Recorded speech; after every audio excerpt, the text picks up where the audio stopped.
from the radio service of Blaze Communications Network Incorporated, good morning and welcome to Blaze News Point. 45 minutes of news about Liberia, Africa, and the rest of our one world. Today is Tuesday, June 30th, 2026. My name is Menso Mendy on top of today's presentation.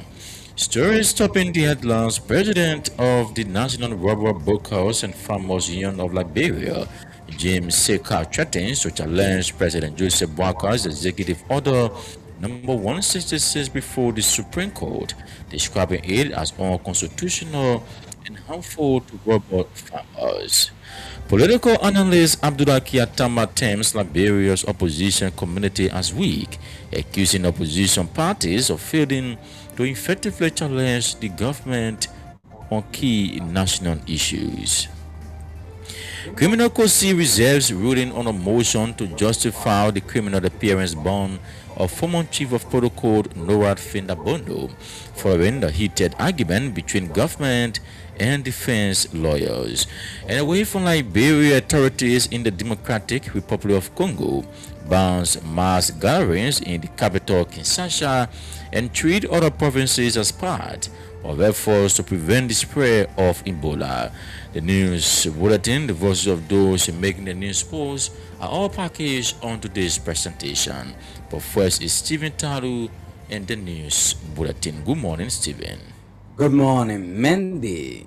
The president of the National Rubber Brokers and Farmers Union of Liberia, James Seka, says the union will challenge President Joseph Boakar's executive order number 166 before the Supreme Court argued that it is unconstitutional and harmful to rubber farmers. Executive Order number 166, which takes effect on July 1, 2026, imposes an indefinite ban on the export of unprocessed natural rubber, which his administration says is intended to promote local processing, create jobs, and add value to Liberia's rubber industry. Speaking in an interview Monday, Seka noted that the union will ask the Supreme Court to determine whether the government has the constitutional authority to restrict farmers from selling the rubber to buyers of restricts farmers' right to freely sell their rubber, discourages competition, and could negatively affect thousands of producers. Seka added that the union convened an emergency meeting following what he described as the abrupt issuance of the executive order, arguing that the measure infringes on the constitutional right of Liberian citizens by restricting how farmers can dispose of their private-owned property. He maintains that this is not the first time such a policy has been introduced, recording that in 2008, then President Ellen Johnson Sirleaf issued Executive Order number 16 with a similar objectives of creating jobs and promoting value addition in the rubber industry. Political analyst Abdullah Kiantamba says Liberia's opposition community is currently at risk, its weakest point in nearly 18 years, accusing opposition parties of failing to effectively challenge the government on key national issues. Speaking in an interview, Gatima argued that despite several controversies and governance concerns under the Boakar administration, opposition parties have not been able to organize sustained pressure on or transform public concern into a stronger political movement. He compared the current situation to the early years of former President Weah's administration, when opposition parties and civil society organizations mobilized the major protests, including the June 7 demonstration, which he described as one of Liberia's longest recent public actions. According to Katumba, civil society groups at the same time played a leading role in mobilizing citizens, while opposition politicians benefited from the movement created by public frustration. Meanwhile, Abdullah Katumba says former collaborating political parties Stand-up bearer Elisana Cummings represents a fresh political alternative to Liberia's traditional political landscape. Ketuma argued that the United Party and the Congress for Democratic Change have dominated Liberia's politics about 25 years and share responsibility for many of the country's governance challenges and unfulfilled promises. Criminal Court C has reserved the ruling until Friday, July 3, 2026 on a motion to justify the criminal appearance bonds of former Chief of Protocol Norofin Abanda following a heated hearing involving questions surrounding the credibility of the surety and properties pledged as security. During Monday's hearing presided over by George Osman Fika, the defense presented its second surety, Reverend Faya Falumbu, a civil servant and pastor of Willing War Prayer Chapel International. Falum testified that he pledged 3 properties located behind the New Era Fish Market at LPRC Junction and in Shoe Factory community. He told the court that the properties are backed by solid deeds and Liberia Revenue Authority tax clearances. However, during the cross-examination, prosecutors question of Falumu's credibility, pointed out that he is also a co-defendant in the corruption case involving Bondo. The prosecution further questioned whether he had previously used the same properties to secure bonds of other defendants. Prosecutor also challenged the valuation of the properties, questioning whether official Liberia Revenue Authority assessment reports were included among the bond documents. After hearing arguments from both sides, Judge Fika reserved ruling until July 3 when the court will determine whether the sureties and pledged properties meet the legal requirements to sustain Bondo's criminal appearance bond. Former Vice President Joe Howard Taylor has defended the Coalition for Democratic Change administration's salary harmonization policy during its 6 years in power, rejecting claims that the policy was designed to reduce the salaries of civil servants across Liberia. Madam Taylor's comments come amid criticism from some government officials and political actors who have accused the CDC administration of implementing a salary harmonization program that negatively affected public sector workers. Speaking on Prime FM over the weekend, the vice president said claims that the policy was intended to cause civil servants' earnings misleading and aimed at tarnishing the image of the Wiale administration. According to Taylor, when the CDC took office, it discovered major salary disparities, with some senior government officials receiving significantly higher pay, while many lower-level employees earn far less. She explained that the administration reduced what she described as excessive salaries of top officials and used the savings to increase the earnings of other civil servants. She explained that the administration reduced what she described as excessive salaries of top officials and used the savings to increase the earnings of other civil servants.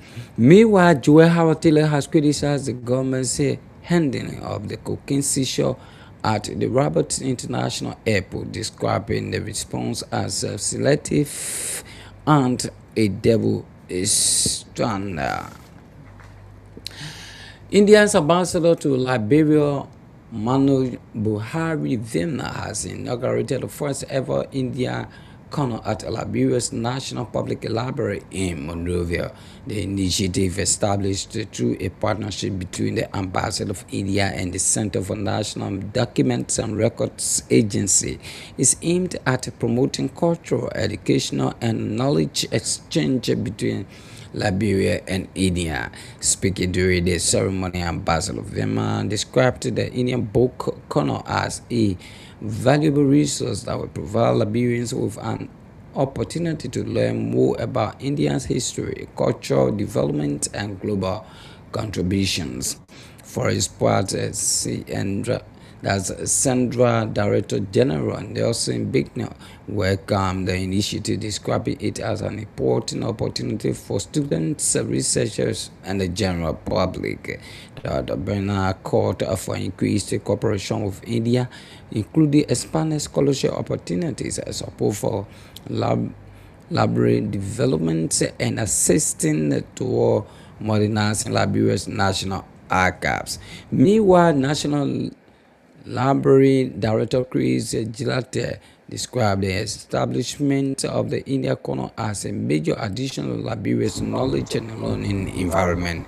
Gilate said the National Library remains the intellectual heartbeat of Liberia, serving as a center where students, researchers, and citizens access information, preserve history, and engage with a different culture. The political leader of the Economic Freedom Fighters of Liberia, Emmanuel Gonkwa, says the party has begun reviewing its working relationship with the ruling Unity Party, citing what he describes as repeated disrespect and unfair treatment of EFFL members of serving in government. Speaking at a press conference on Saturday, Kongwa referenced the removal of former National Housing Authority Board Chairman Prince Buna, claiming an internal review by the party concluded that the decision was politically motivated and resulted from what he described as poor advice given to President Joseph Boakai. The EFF leader said despite the party's support for the Unity Party during the 2023 presidential elections, some of its members continue to face what he called political pressure and unfair treatment within government institutions. Gonko has specifically accused officials at the Ministry of Labor of disrespecting EFFL appointees and called for such actions to stop. However, he maintained that the EFFL remains committed to its alliance with the Unity Party while seeking stronger recognition, respect, and fairness from its governing partners. Citizens Movement for Change political leader Musa Hassan Bility is calling on Liberia's opposition parties to build and feature alliance around shared principles, clear policies, and a common vision for governance rather than simply united for electoral victory. Speaking during the 22nd anniversary celebration of the Coalition for Democratic Change in Grangere County, Bility said previous efforts at opposition unity failed because they were mostly driven by the desire to gain political power without a shared plan for governing the country. The CMC leader stressed that any successful coalition must be built on guiding principles that promote competence, integrity, and quality leadership. Bility said while disagreements among political parties are expected, opposition leaders must first agree on how they intend to govern before seeking the support of Liberian voters. He urged citizens to move beyond simply demanding opposition unity and instead focus on the ideas, policies, and leadership standards that will guide such an alliance. And Bapulu County Senator Amara Kone has welcomed President Joseph Boakai's executive order number 167 establishing the Protect Our Resources Task Force described it as a timely response to the growing threat of illegal mining and environmental degradation across Liberia. In a statement, Senator Kone congratulated Abraham Nkrumah on his appointment as chairman of the newly established task force and praised the Boakai administration for taking what he called decisive action to protect the country's natural resources. The Bapulu lawmaker recalled that only a week ago he alerted the Liberian Senate to the alarming rise in illicit mining activities, which he said have destroyed families, polluted major water sources, and endangered communities in Bapulu County and other parts of the country. According to Senator Kone, the creation of the Multi-agency task force will strengthen enforcement efforts by bringing together security agencies, the Environmental Protection Agency, and the Ministry of Mines and Energy to crack down on illegal mining operations, confiscate unlawful equipment, and protect rural communities. He emphasized that Liberia's mineral resources must be managed responsibly for the benefit of both present and future generations.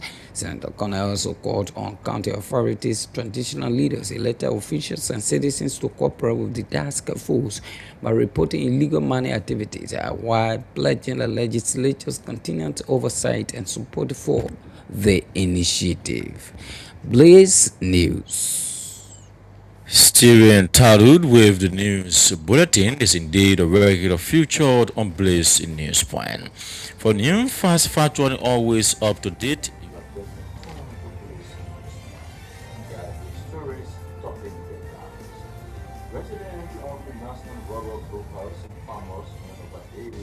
Seka threatens to challenge President Joseph Boakar's executive order number 166 before the Supreme Court, describing it as unconstitutional and harmful to rubber farmers.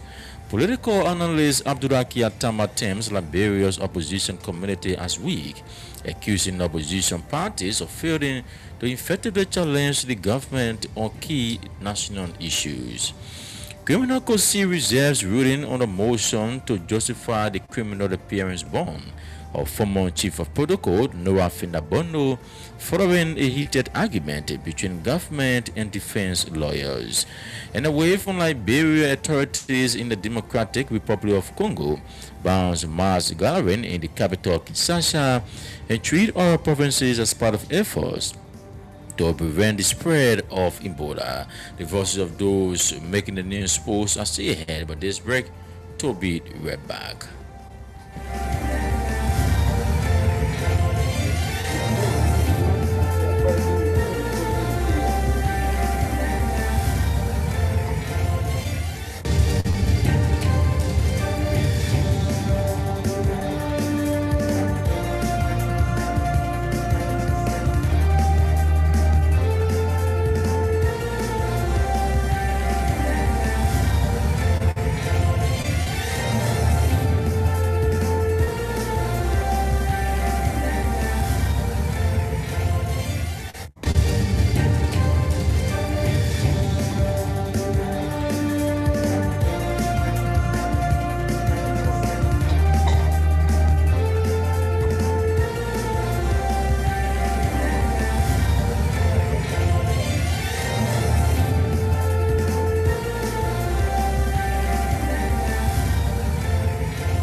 Welcome back to Blaze News Point. We don't take our first development.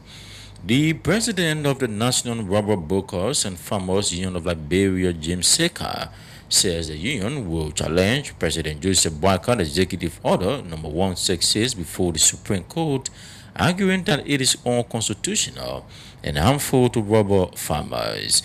Executive Order 166, which takes effect on July 1, 2026, imposes an indefinite ban on the export of unprocessed natural rubber, which the administration says is intended to promote local processing, create jobs, and add value to Liberia's rubber industry. Speaking in an interview Monday, Seka noted that the union will ask the Supreme Court to determine whether the government has the constitutional authority to restrict farmers from selling the rubber to buyers of their choice.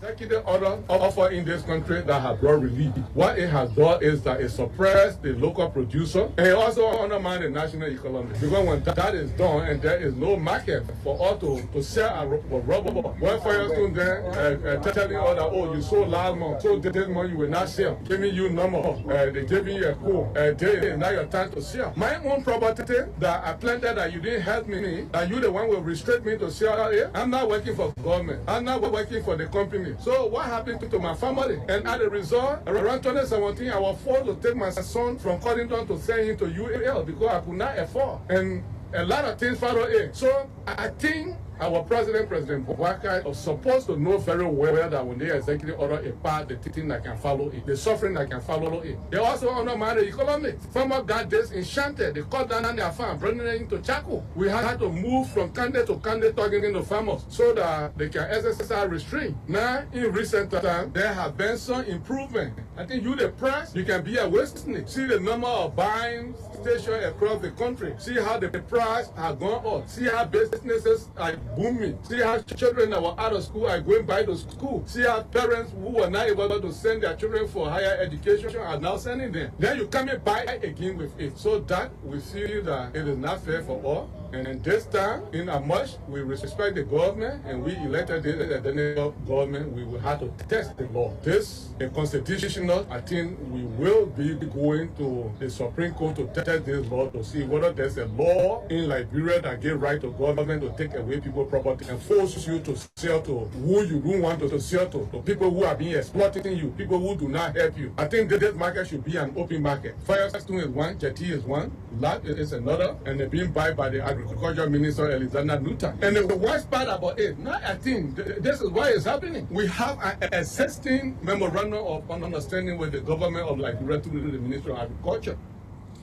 Sekar added that the union convened an emergency meeting following what he described as the abrupt issuance of the executive order, arguing that the measure infringes on the constitutional rights of Liberian citizens by restricting how farmers can dispose of their privately owned rubber. Well, we saw an abrupt Executive Order 166 banning the exportations of unprocessed rubber out of Liberia are supposed to be enforced starting from the 1st of July 2026. And now executive orders brought bad feeling in the rubber sector items of Liberia, meaning the farmers, the local farmers, as well as other sector items. So not to just sit and just look it, just like it like that. Now, other people will start behaving otherwise. We decided to have a meeting today to come and discuss and see how we can address, because that executive order violates our fundamental right as citizens when it comes to properties ownership.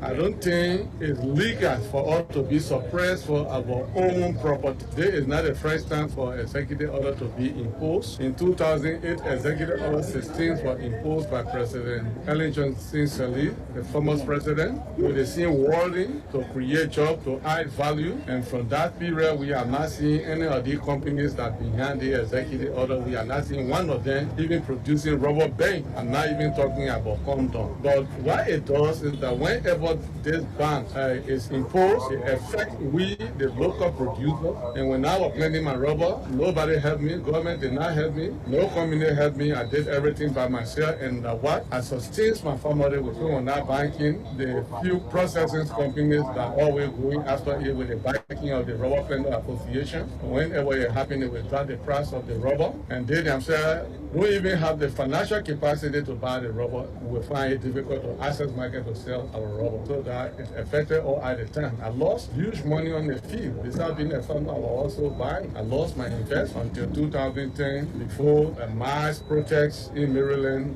got President Sirleaf to remove that ban. That's the voice of James Sekar, the president of the National Rubber Brokers and Farmer Union of Liberia, revealing that the union will challenge President Joseph Boakar's executive order number 166 before the Supreme Court, arguing that it is unconstitutional and harmful to rubber farmers.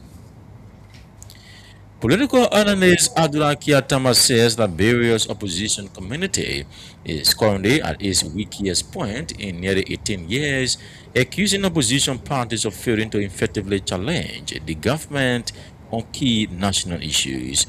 Speaking in an interview, Kiatama argued that despite several controversies and governors' concerns on the Boakar administration, opposition parties have not been able to recognize sustained pressure or transform public concerns into a strong political movement. He compared the current situation to the early years of former President George Weah administration, when opposition parties and civil society organizations mobilized major protests, including the June 7 demonstration, which is described as one of Liberia's largest recent public actions. And so coming come with a different angle. Coming is a symbols that are tinted by, look, in the last 25 years, the two parties that have basically mismanaged this country, mismanaged CDC and UP. These two corporates in the mismanaged political corporates, exploitation of this country and the deferment of dreams and the unfulfilled and broken promises. These are the two agents these are apostles of doom and gloom in terms of the economy and a lot of things in the economy. They have done some good work, but they represent the dark pages of leadership in this country. So Cummings represent a fresh start, a new perspective. So I think it's important. Two, I think an attack on Cummings by Eugene and me recently that said, oh, Cummings, why you guys are not seeing anything? I think Pun asked Eugene why. He said the people are saying things, they only got 1%. So I think they were also trying to fix that. You know what I'm saying? I think that statement was poorly delivered, ill-conceived. So they're trying to fix that. So there are a lot of different things in it. That's two. Another aspect is that I think one of the aspects they Cummings leverage internationally. Now, there are two ballot boxes in Liberian elections. One is in Liberia, one is international capitals. You can win the election here, international capital, not like you. To be honest with you, we were just talking about this last night with a few folks. This is the weakest opposition in maybe 18 years. The weakest. And I'm willing to be challenged. Look, George Weah, the moment he stepped into office, fire open. The first 2 years, let's look at it. June 7, protest. The biggest protest in recent memories, historically. They have the Bring My Mama protest. It's not just massive. We die suffering. Now, but I live now. We die suffering process now. You know, but I'm saying to you, this was a robust opposition. Joe Weah did not and that opposition galvanized, consolidated force, and went to the May election, and John was shellacked. CDC was flogged. So that opposition was so robust. Now, if you want to replicate some of the very experiences or watershed moments from that time to now, you do not see replication of that. They've been struggling to have that kind of impact. This government is cruising. Any government will like the kind of opposition. The government cruising. Relax. Draw the honeymoon. But here's the thing. In during the administration, the opposition was trying to put their face on it earlier. You civil society group, they were leading the major things. UP did not lead the protest. It was Costa. Had different civil society group bring my money back. These groups were leading the march because United Party had just come from a disastrous governance. They did not want to be the face and the voice of the opposition at the moment. So they allowed it to crystallize. The people ended up to crystallize into a weapon. And then they came on the scene and get crashed on the stage and build up momentum until there was no rest. I mean, the level until one time the Minister of Finance said, we'll weaponize the people against media. We were suffering West Africa. In that moment, there were three forces that are the government, the media, they lost relations with the media immediately. The people, all the people, civil society group, and the very opposition. So this is now what we see now. Maybe by the end of the year, maybe the event in Grand Guinea will trigger and move things towards that direction. But I think so many things, the government got away with so many things. That thing should have wrecked the government to some extent or put them to a standstill. Yellow machine should have put the government to a standstill. Too many errors that are taking place. Investigation will find no conclusions. No conclusion. And the opposition has not exploited, weaponized, and crystallized that into a level of pressure. Meanwhile, Abdullahi Atama says former collaborating political parties Standard Barrier at the Zana Commies represents a fresh political alternative to Liberia's traditional political landscape. Kiatama argued that the Unity Party and the Congress for Democratic Change have dominated Liberia's politics for about 25 years and share responsibility of many of the country's governance challenges and unfulfilled promises. And so Comey comes with a different angle. Comey is a symbols that are tinted by, look, in the last 25 years, the two parties that have basically mismanaged this country, mismanaged CDC and UP. These two corporates in the mismanaged political corporates, exploitation of this country and deferment of dreams and the unfulfilled and broken promises. These are the two agents these are apostles of doom and gloom in terms of the economy and a lot of things in the economy. They have done some good work, but they represent the dark pages of leadership in this country. So Cummings represent a fresh start, a new perspective. So I think it's important. Two, I think an attack on Cummings by Eugene and me recently that said, oh, Cummings, why you guys are not seeing anything? I think Pun asked Eugene why. He said the people that said they only got 1%. So I think they were also trying to fix that. You know what I'm saying? I think that statement was poorly delivered, ill-conceived. So you're trying to fix that. So there are a lot of different things in it. That's true. Another aspect is that I think one of the aspects, they come in leverage internationally. Now, there are two ballot boxes in Liberian elections. One is in Liberia, one is international capital. capitals. You can win an election here, international capital, not like you, they can strangulate you. You saw the sanctions dropping the ring on Georgia government because their relations internationally was poor. So Comey has a cloud of relationship. He has a lobbying firm in Congress. So Comey brings to a different perspective. You can tell, you can be a good salesman and say, look, we're building a team. We know you were disappointed some of the things, you even sanction some of them, but we'll see a new chapter. And he can be that voice. He can be international from and look at the local from. So I think the choice was a consideration of multiple factors, a labyrinth of factors that I think was useful. But the speech that mattered the most to me was Bility. Bility was doing a reality check. That look, let us not engage in this fanciful thought, this dystopian understanding of things. No. Let's look at this. It should not be this romanticization of reality that does not exist. So that glamorize something that does. So you will see, look, we keep opposition before in our work, it collapsed. That Georgia won. Two, we have to be sure we just want to take power or we have an alternative vision. What are our principles upon which we're running? What are ideological alignment? What are philosophical alignment? What is our mandate for change? What do we want to change about the country? How did it go wrong? And I think those questions have not been answered. That's the voice of political analyst Abdullah Tamad revealing that the Liberia's opposition community is currently at its weakest point in nearly 18 years, accusing opposition parties of failing to effectively challenge the government on key national issues. At the same time, revealing that the former collaborating political parties, Senator Barry Arizona Cummings, represent a fresh political alternative to Liberia's traditional political landscape. It is now half past the news hour. We will then go to Studio B, where Stephen Tado returns with the passion of live sports. Banya District has advanced to the semi-finals of the 2026 Asano County District League after a comfortable victory over Johnson District. They will now face the winners of the semi-final clash between Uber District and Buto District in the semi-finals. And the chairman of the Liberia Football Association, LFP, Riverview Sub-Association, Mr. Roland Jakado, on Saturday, June 27, 2026, delivered an encouraging and informative press briefing on Radio G 90.2, outlining key developments and feature plans for football in the county.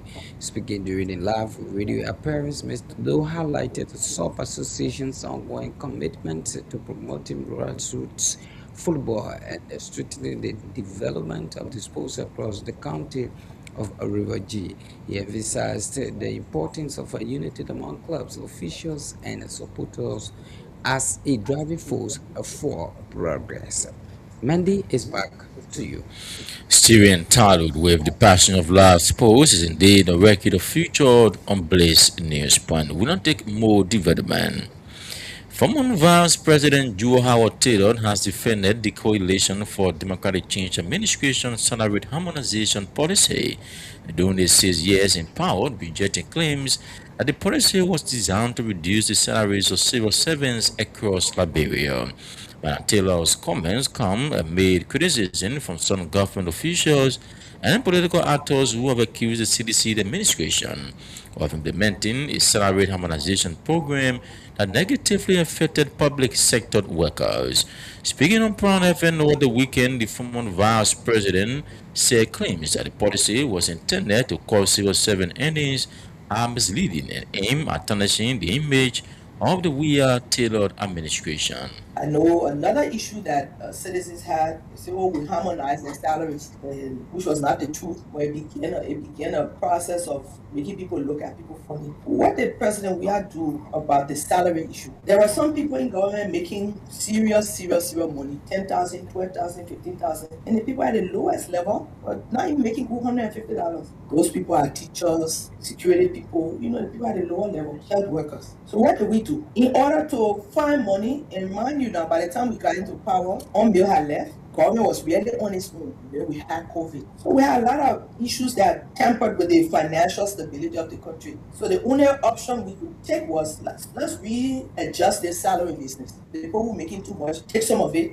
even cut the salary down, and add it to the people at the lower level since we didn't have new sources of income in the short run. But did we take away salaries from the lower people? No, we increased their salaries. But someone got up and said they harmonize our salary, we harmonize their food. Did we harmonize salaries of nurses and politicians, no, we did not. In fact, what we did was the salary of doctors and everybody was increased when they took the money from all these people, the excess money, we put it down to the lower level. What was the real issue? If I go and I finish nursing program and I get hired and I decide that while I'm working, I'll go to school part-time and I get a master's, is it automatic that I will get a master's degree? No. You gotta hire you as a nurse, right? Until I can find the money to augment your salary, you remain as a nurse. That was the issue they had. Increase the salary. Every year we added on more nurses, we added on more doctors, we added on more teachers. As the government was able to do it, we had just completed the assignment of the Ministry of Health, where all of the people who had gone and gotten higher degrees have been analyzed and knew what they would do to add them to the budget. I hope that in 2024, if we had won the elections,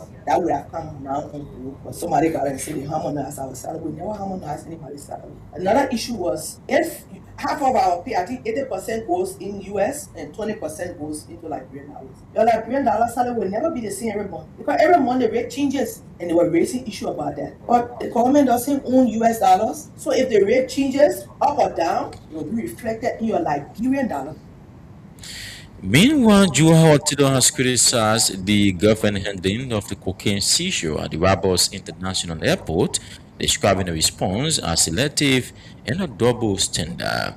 She called on authorities to identify and take action against what she referred to as the major individuals behind the drug trafficking operation.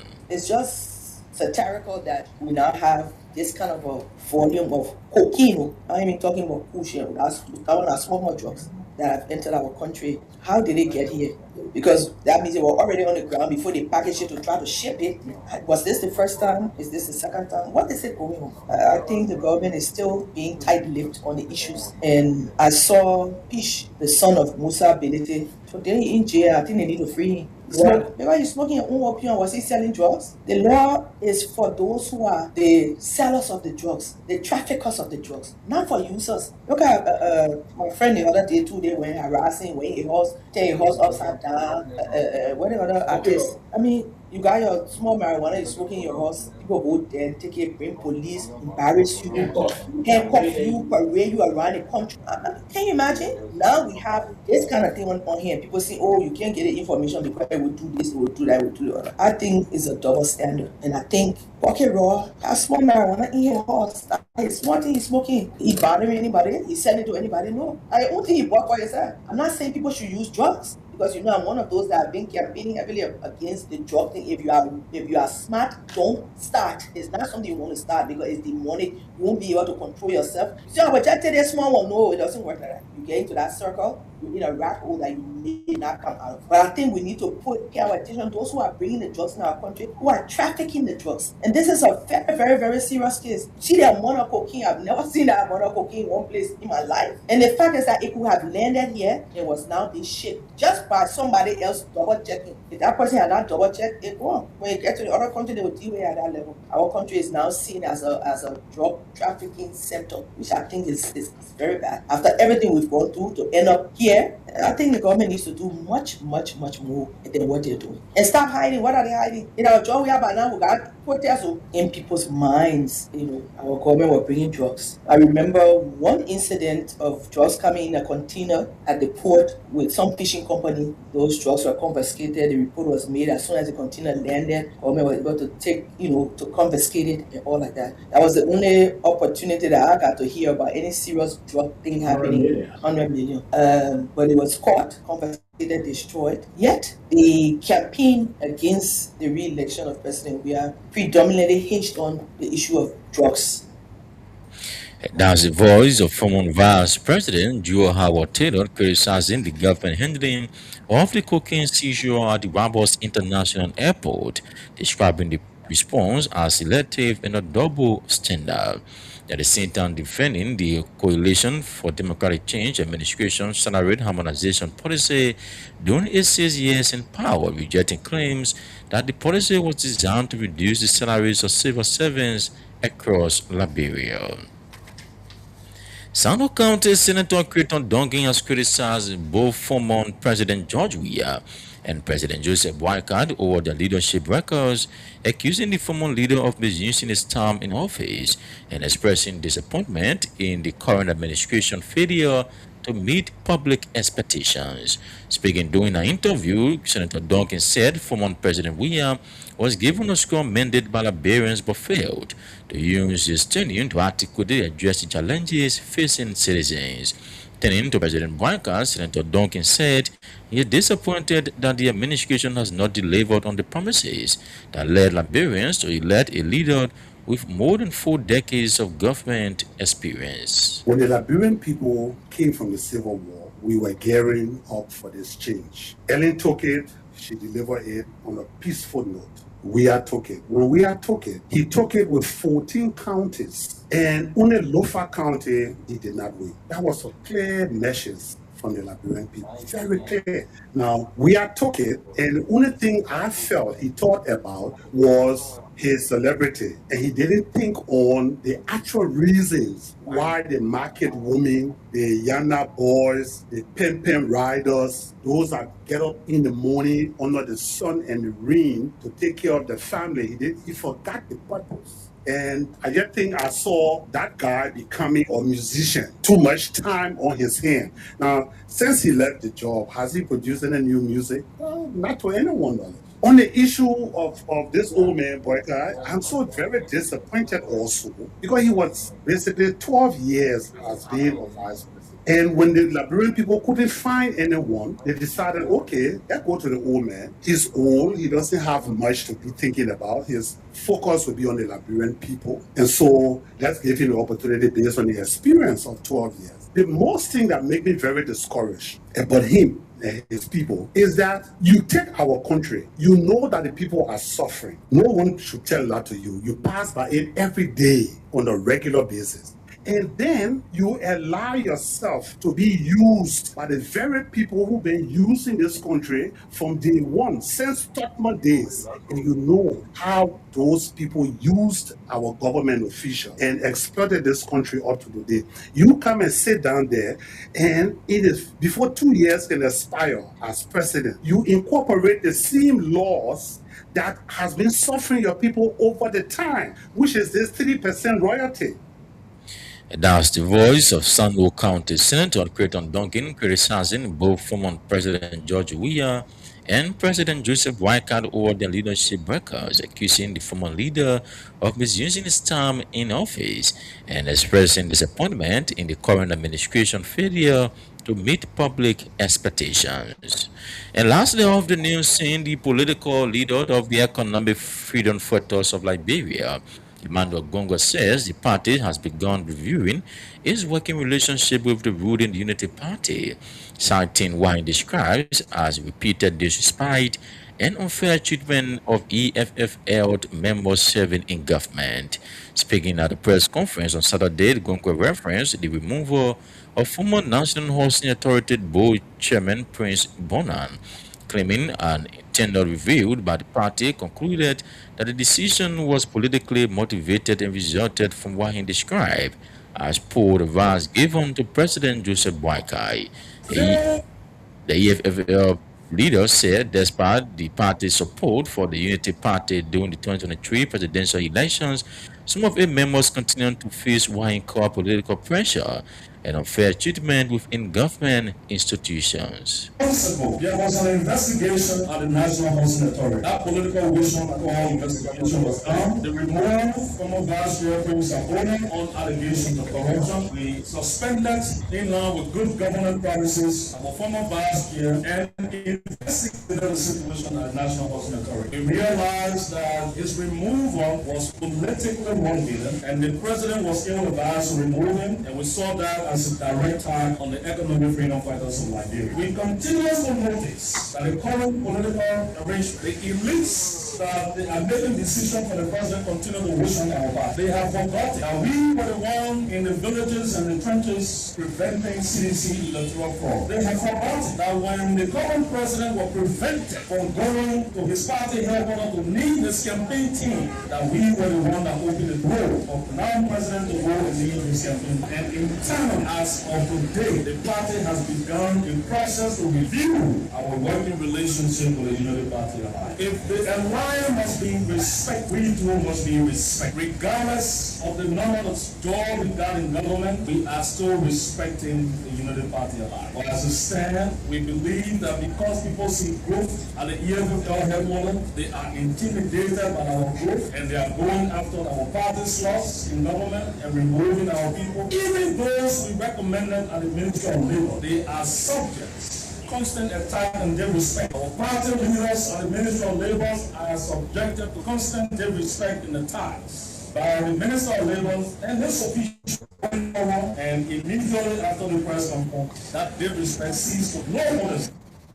Well, listeners, on this note, this how love to come to the end of the Tuesday, June 30, 2026 edition of Blaze News. Before we go to recap of the major stories. President of the National Rubber Brokers and Farmers Union of Liberia, James Seka, threatens to challenge President Joseph Boaká's executive order number 166 before the Supreme Court, describing it as unconstitutional and harmful to rubber farmers. Political analyst Abdullah Kyatama terms Liberia's opposition community as weak, accusing opposition parties of failing to effectively challenge the government on key national issues. Criminal Court reserves ruling on a motion to justify the criminal appearance bond of former Chief of Protocol Nurad Fendabondo following a heated argument between government and defense lawyers. And a wave on Liberia authorities in the Democratic Republic of Congo bans mass gatherings in the capital Kinshasa and treat other provinces as part of efforts to prevent the spread of Ebola. Which maintains our news director, editor, reporter, and correspondent for making this edition of Blaze News Point of sources. Steven Tadu brought to the news bulletin in the passion of last post. Kunan Rufus Sada control and coordinated this presentation.